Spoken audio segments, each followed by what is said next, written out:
Hi guys, आज की इस वीडियो में हम पढ़ेंगे motion of a vehicle on a level circular road. जो प्लेन रोड होती है उसमें जो गाड़ी का मोशन होता है उसके बारे में हम बात करेंगे। उसके मोशन के बारे में बात करने से पहले हम यहाँ पे दो कॉन्सेप्ट पढ़ते हैं, एक है सेंट्रीपिटल फोर्स और एक है सेंट्रीफ्यूगल फोर्स। बिकॉज जब हम उसके बारे में डिस्कस करेंगे तो वहां पे इन दो फोर्सेस की बहुत ही ज्यादा जरूरत पड़ने वाली है। तो सबसे पहले इन्हीं को डिस्कस करते हैं, ठीक है। तो जब भी कोई बॉडी सर्कुलर पाथ पे मूव करती है ना, उस पे एक फोर्स एक्ट करता है, जिस फोर्स को हम बोलते हैं सेंट्रीपिटल फोर्स। क्या बोलते हैं? Centripetal force. या हम ही अगर बात करें, एक लेवल सर्कुलर रोड है इस तरह से, ठीक है, और हम क्या कर रहे हैं, उस पे इस तरह से घूम सर्कुलर पाथ में मूव कर रहे हैं, तो हम पे जो फोर्स लगता है जिसकी वजह से हम थोड़ा सा सेंटर की तरफ बैंड हो जाते हैं, हल्के से बैंड हो जाते हैं ना घूम काटते वक्त, तो उसी फोर्स की वजह से होते हैं। तो वो फोर्स होता है सेंट्रीपिटल फोर्स। और ये सेंट्रीपिटल फोर्स जो होता है ये हमेशा सेंटर की तरफ लगता है। किसकी तरफ लगेगा? सेंटर की तरफ। तो अगर हम सेंट्रीपिटल एक्सेलरेशन की बात करें तो सेंट्रीपिटल एक्सेलरेशन का जो फॉर्मूला होता है वो होता है v²/r। क्या होता है सेंट्रीपिटल एक्सेलरेशन का फॉर्मूला? v²/r। और इसी को हम लिख सकते हैं ω²r। हमने लास्ट चैप्टर में मोशन इन अ प्लेन में डिस्कस किया था सेंट्रीपिटल एक्सेलरेशन कितना होता है, v²/r, या इसी को हम लिखते हैं ω²r के बराबर। तो अगर हम सेंट्रीपिटल फोर्स की बात करें तो सेंट्रीपिटल फोर्स क्या हो जाएगा? Mass into centripetal acceleration. तो मास इंटू सेंट्रीपिटल एक्सेलरेशन क्या होता है? v²/r या r⍵²। तो ये आ गया हमारा सेंट्रीपिटल फोर्स की वैल्यू। तो हम ऐसे भी डिफाइन कर सकते हैं कि the force required to move an object with a constant speed in a circle is called centripetal force, ठीक है। तो सेंट्रीपिटल फोर्स क्या होता है आप लोगों को समझ में आ गया कि जब हम सर्कुलर पाथ पे मूव करते हैं तो हम पे जो फोर्स एक्ट करता है सेंटर की तरफ जिसकी डायरेक्शन होती है उसी को हम बोलते हैं सेंट्रीपिटल फोर्स। अच्छा, इसी फोर्स का एक रिएक्शन भी होता है, इसी फोर्स का एक रिएक्शन भी होता है। अब देखिए, जब हम इस तरह से राउंड कर्व मारते हैं, जैसे हम कोई घूम वगैरह काटते हैं, तो हम सेंटर की तरफ हल्के से बैंड हो जाते हैं लेकिन गिरते नहीं है। सेंटर की तरफ बैंड इसलिए हो जाते हैं क्योंकि हम पे एक सेंट्रीपिटल फोर्स एक्ट करता है, और हम गिरते इसलिए नहीं है बिकॉज उसके अपोजिट हम पे एक और फोर्स एक्ट करता है, सेंट्रीपिटल फोर्स का रिएक्शन जिसे हम बोलते हैं, तो वो भी एक्ट करता है और उसे हम बोलते हैं सेंट्रीफ्यूगल फोर्स। इसकी जो डायरेक्शन होती है वो अवे फ्रॉम सेंटर होती है। कहां होती है? Away from centre. तो in order to move in a circular path, a centripetal force is required. These force acts along the radius towards the center of circle, जो अभी हमने पहले बात की। और the reaction of this centripetal force is called centrifugal force, और इसी के रिएक्शन को हम क्या बोलते हैं? सेंट्रीफ्यूगल फोर्स बोलते हैं। क्लियर हुआ? अब हम बात करते हैं अपने मेन टॉपिक के बारे में, जो कि है motion of a vehicle on a level circular road. एक प्लेन रोड है, वो इस तरह से घूम रही है, ठीक है। एक प्लेन सर्कुलर रोड है, लेवल सर्कुलर रोड है, कोई एक तरफ से उठी भी नहीं है, सिंपल प्लेन है, बस घूम है वहां पे। तो उस पर एक इस तरह से बॉडी मूव कर रही है और ये वो सर्कुलर रोड का सेंटर है, तो ये हमारी रेडियस होगी। तो ध्यान रखना है, इस गाड़ी को अगर मैं बड़ा करके बनाऊं, तो मैंने इस तरह से इस गाड़ी को बड़ा करके दिखा दिया यहाँ पे। तो ये गाड़ी जब मैंने इस तरह से बनाई, तो ये इसके टायर्स हैं, टायर्स पे क्या लगता है? फ्रिक्शन फोर्स लगता है सेंटर की तरफ। तो ये सेंटर की तरफ मैंने दिखा दिया। इसका वेट नीचे की तरफ mg लग रहा होगा, एक नॉर्मल रिएक्शन इस पे लगेगा r1 और एक r2, ठीक है। नॉर्मल रिएक्शन क्या लिख लिया हमने? r1 और r2। अब हमें नहीं पता कितने टायर से, हमने 2 लिख लिया, r1 और r2। अब हमने क्या बोला कि जब ये गाड़ी जो है उस घूम पे जाएगी, उस कर्व पे जाएगी, तो अ सेंट्रीपिटल फोर्स उस पर एक्ट करेगा ताकि वो सर्कुलर पाथ पे बनी रहे, क्योंकि अगर किसी बॉडी पे सेंट्रीपिटल फोर्स एक्ट नहीं करेगा तो वो सर्कुलर पाथ से बाहर मूव करेगी, ठीक है, बिल्कुल सर्कल में वो घूम नहीं काट पाएगी। तो ध्यान रखना है कि जब भी कोई व्हीकल एक कर्व काटती है, एक राउंडर कर्व जाती है, तो सेंट्रीपिटल फोर्स उस पर एक्ट करना ही चाहिए ताकि वो क्या करे, वो सर्कुलर पाथ में ही रहे। तो एक सिंपल प्लेन रोड पे, एक लेवल सर्कुलर रोड पे जो सेंट्रीपिटल फोर्स होता है वो हमें प्रोवाइड करता है फ्रिक्शन फोर्स। कौन प्रोवाइड करता है? फ्रिक्शन फोर्स प्रोवाइड करता है। ये बात दिमाग में अभी फिट करनी है कि लेवल सर्कुलर रोड पे जो सेंट्रीपिटल फोर्स हमें रिक्वायर्ड होता है वो हमें कौन प्रोवाइड करता है? फ्रिक्शन प्रोवाइड करता है। किसके बीच में लग रहा है फ्रिक्शन? टायर और रोड्स के बीच में, ठीक है। तो friction force provide the necessary centripetal force. Clear हुआ इतना? अब हमारे पास देखते हैं क्या क्या फोर्सेस अवेलेबल हैं। पहला फोर्स हमारे पास है वेट वर्टिकल डाउनवर्ड, दूसरा है हमारे पास normal reaction acting vertically upward, और एक है हमारे पास friction force towards the centre of circle, ठीक है, टुवर्ड्स द सेंटर। तो अगर हम बात करें नॉर्मल रिएक्शन को कौन बैलेंस कर रहा है? नॉर्मल रिएक्शन को बैलेंस कर रहा है r1 + r2 को वेट। तो ये हमारी पहली इक्वेशन होगी। क्लियर हुआ? अब जो फ्रिक्शन फोर्स है, तो यहां पे लिख रहा हूं friction force provide the necessary centripetal force, जो हमें नेसेसरी सेंट्रीपिटल फोर्स है वो हमें कौन प्रोवाइड कर रहा है? Friction force. इसका मतलब F1 प्लस F2 जो मिलके हमें क्या प्रोवाइड कर रहे हैं? Friction force. और फ्रिक्शन फोर्स की वैल्यू क्या होती है? सॉरी, F1 प्लस F2 हमें मिलके क्या प्रोवाइड कर रहे हैं? Centripetal force. और सेंट्रीपिटल फोर्स की वैल्यू क्या होती है? mv square upon R. हमने यहाँ पे प्रूव किया फोर्स बराबर mv square upon R. Clear हुआ? अब F1 की वैल्यू क्या होती है? म्यू R1 और F2 की वैल्यू क्या होगी? म्यू R2 बराबर mv स्क्वायर अपॉन आर।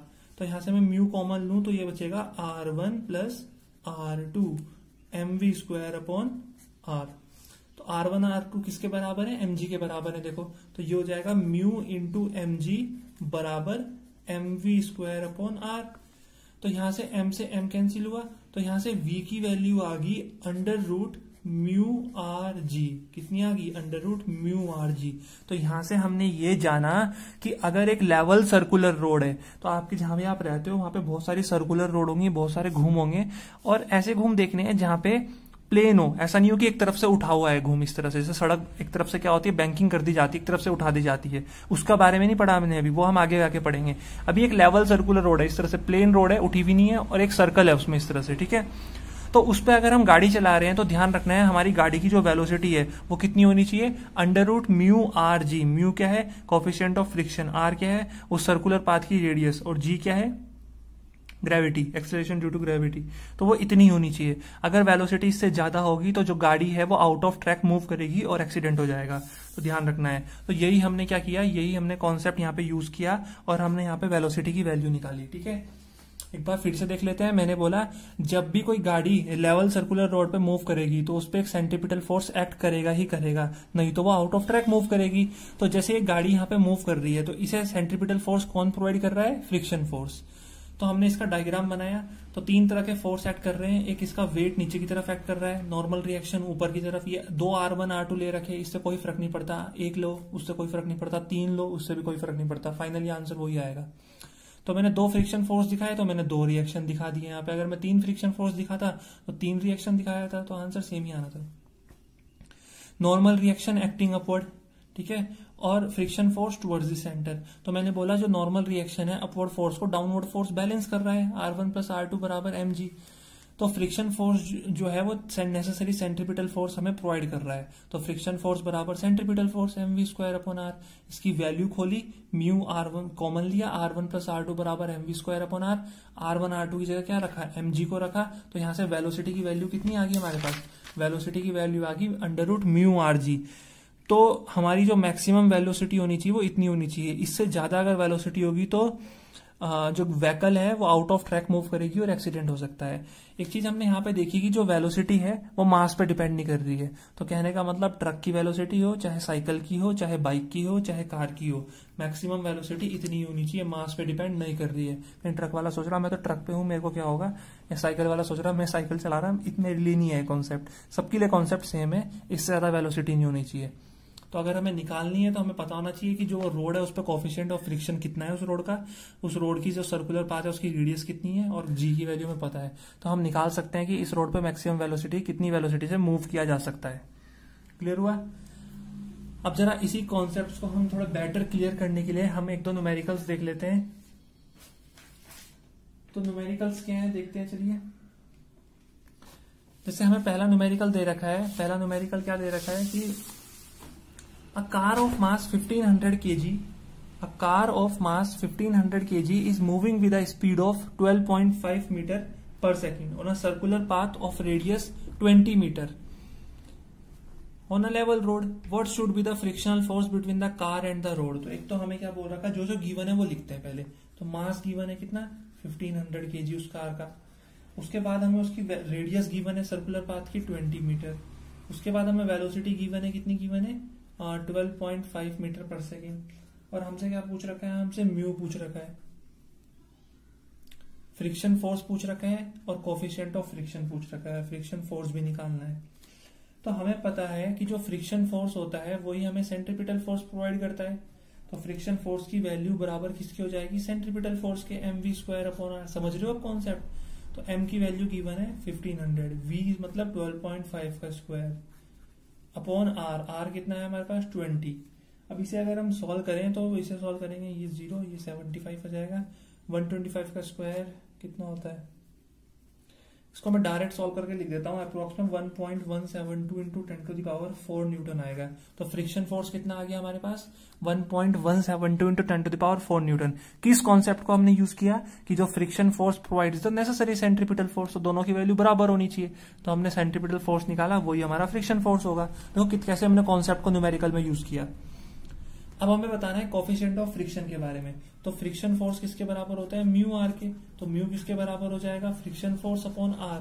तो फ्रिक्शन फोर्स कितना निकला, 1.172 इंटू 10⁴। और आर किसके बराबर होता है, एम जी। एम कितना है, 1500। जी कितना है, 9.8। इसे सॉल्व करेंगे, आंसर आएगा 0.8। ठीक है, कोफिशिएंट ऑफ फ्रिक्शन है तो यूनिट नहीं होगी, इसकी कोई यूनिट लेस है, ध्यान रखना है। जैसे नेक्स्ट क्वेश्चन हमें एक और दे रखा है कि a band in a level road has a radius of 80 meter. Find the maximum speed with which a car turning this band may have without skidding if the coefficient of friction. Coefficient of friction दे रखा है 0.25, हमें radius दे रखी है 80 metre. पूछ रखा है car की maximum speed कितनी होगी कि वो बिना स्किड किए उस टर्न को अच्छे से काट ले। तो v बराबर √μrg होता है ना यही फॉर्मूला।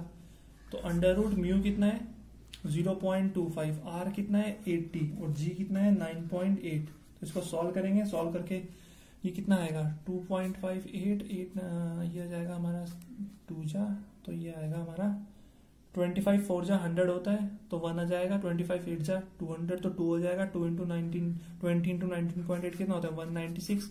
196 का मतलब 14 मीटर पर सेकेंड। तो इतनी अगर उसकी स्पीड है तो वो उस शार्प टर्न को, उस बैंड को इजीली काट सकता है। लेकिन अगर स्पीड इससे ज्यादा हुई तो वो स्किड कर जाएगा और एक्सीडेंट हो जाएगा। ठीक है, तो ध्यान रखना है कि लेवल सर्कुलर रोड पे मैक्सिमम वेलोसिटी कितनी होनी चाहिए और कौन प्रोवाइड करता है वो नेसेसरी सेंट्रीपिटल फोर्स जो हमें जरूरत पड़ती है जिसकी मूव करने के लिए। क्लियर हुआ। अब नेक्स्ट वीडियो में हम बात करेंगे किसकी, नेक्स्ट वीडियो में हम बात करेंगे कि अगर लेवल सर्कुलर रोड नहीं है, सिर्फ बैंक्ड रोड है, मतलब एक तरह से उठी हुई रोड है, और तब हमें कोई सर्कुलर टर्न लेना है, तो उस केस में हमारी वेलोसिटी कितनी होनी चाहिए और साथ ही साथ उसमें फ्रिक्शन भी है।